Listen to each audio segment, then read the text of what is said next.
Bismillahirrahmanirrahim. Assalamualaikum warahmatullahi wabarakatuh. Pada kali ini saya akan menjelaskan salah satu materi kawasan konservasi. Sebelum itu, nama saya Abdillah Fatwa, NIM C1L019901, kelas A. Materi yang saya akan sampaikan tentang pengelolaan kawasan konservasi di Indonesia. Dengan outline pembahasan pengelolaan kawasan konservasi dalam pembangunan, kondisi kawasan konservasi, strategi optimalisasi, dan arah kebijakan. Konsep dasar kawasan konservasi terdapat pada beberapa undang-undang dan peraturan pemerintah, yaitu pada Undang-Undang Nomor 5 Tahun 1990 tentang konservasi sumber daya alam, hayati, dan ekosistemnya, Undang-Undang Nomor 41 Tahun 1999 tentang kehutanan, Undang-Undang Nomor 26 Tahun 2007 tentang tata ruang, dan Peraturan Pemerintah Nomor 28 Tahun 2011 tentang pengelolaan kawasan sumber daya alam dan kawasan pelestarian alam. Pengelolaan kawasan konservasi dibagi menjadi dua, yaitu kawasan pelestarian alam (KPA) dan kawasan suaka alam (KSA). Dengan kawasan pelestarian alam mencakup cagar alam, suaka marga satwa, dan taman buruh. Kawasan suaka alam mencakup taman nasional, taman wisata alam, dan taman hutan raya. Pengelolaan kawasan konservasi dalam zona atau blok pengelolaan dibagi menjadi dua, yaitu pada taman nasional dan taman wisata alam dan lainnya. Pada taman nasional dibagi menjadi 4 zona, yaitu zona inti, zona pemanfaatan, zona rimba, dan zona lainnya seperti tradisional, khusus, religi.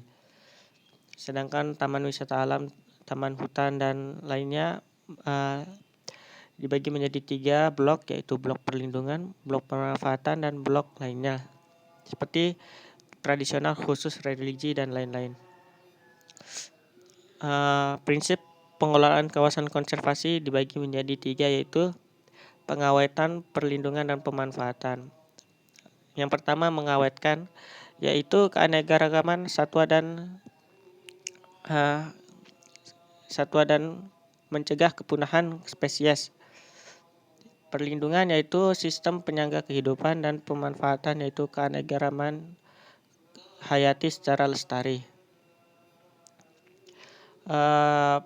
Pengelolaan kawasan konservasi menurut pada bagian stakeholder, yaitu kebun skala besar, kebun masyarakat, lahan desa, hutan produksi, hutan lindung, permukiman, dan pertambangan.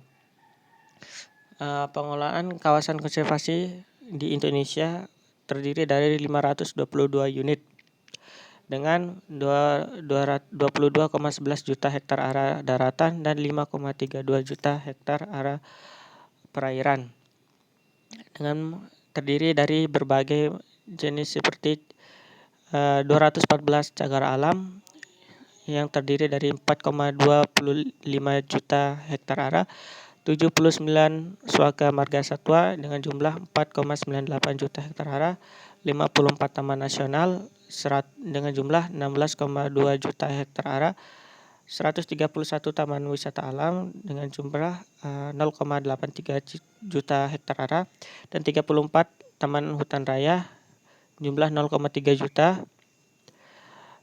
dan 11 taman buruh dengan jumlah 0,17 hektar area, dan 29 KSA dan KPA.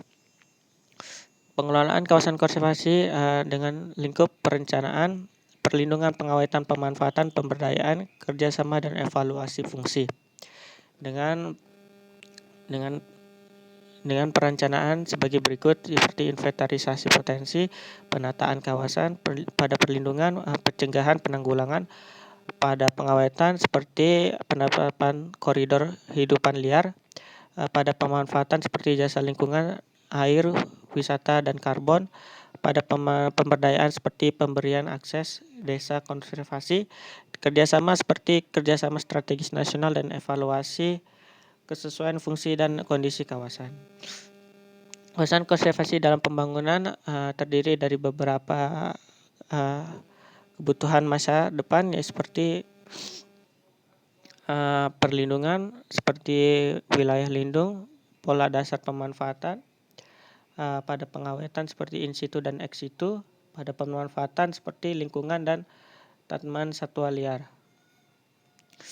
Kawasan konservasi dalam pembangunan memiliki fungsi seperti penyedia biodiversitas, fungsi produksi seperti sumber makanan, sumber energi, bahan bakar, obat-obatan, bahan baku industri, bahan bangunan, dan lain-lainnya. Yang kedua adalah fungsi pengendali seperti jasa lingkungan, udara, air, penahan erosi atau banjir, dan lain-lainnya. Dan penyedia seperti PLTA, PLTMH, dan geothermal sebagai sumber energi.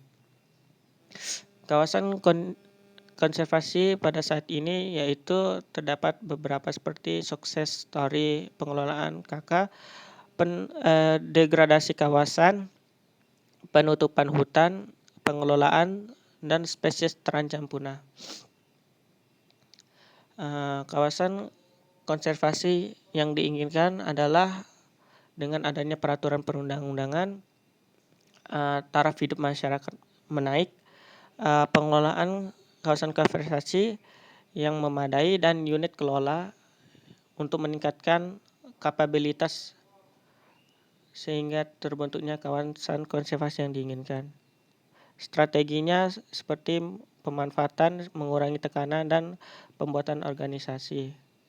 Pengelolaan potensi seperti potensi alam seperti 600 miliar meter kubik potensi air dan 29,9 gigawatt. Arah kebijakan seperti peningkatan efektivitas pengelolaan, peningkatan penerimaan devisa, dan PNBP. Terima kasih, sekian. Assalamualaikum warahmatullahi wabarakatuh.